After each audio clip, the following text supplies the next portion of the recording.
Hello সবাই, আজকে আমি আপনাদের সঙ্গে শেয়ার করব পুরানো পদ্ধতিতে একটি চিকেনের রেসিপি। খুবই সহজ আর দারুণ টেস্টি, আপনারা অবশ্যই তৈরি করবেন।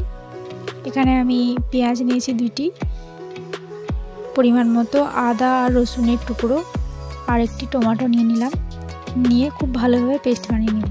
অন্যদিকে প্রেসার কুকারে আমি চিকেন ধুয়ে পরিষ্কার করে নিয়েছি। লেবুর রস 2 চামচের মতো, পরিমাণ মতো হলুদ গুঁড়ো পাউডার খুব সামান্য, লবণ পরিমাণ মতো আর জিরা পাউডার খুব ভালোভাবে মিক্সড করে নেব। নিয়ে 5 মিনিট মতো রেখে দেব। অন্যদিকে যে পেস্টটা বানিয়েছিলাম সেটি দিয়ে দিচ্ছি, খুব ভালোভাবে মিক্সড করে নেব।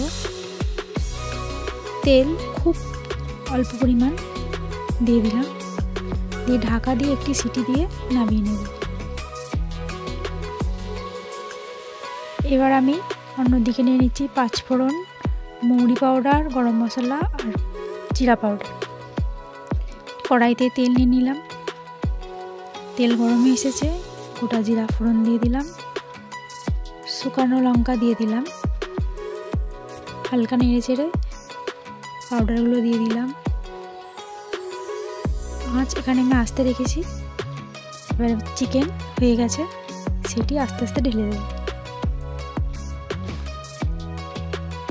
হালকা নেড়ে চেড়ে কিছুক্ষণ ঢাকা দিয়ে রান্না করে নেব।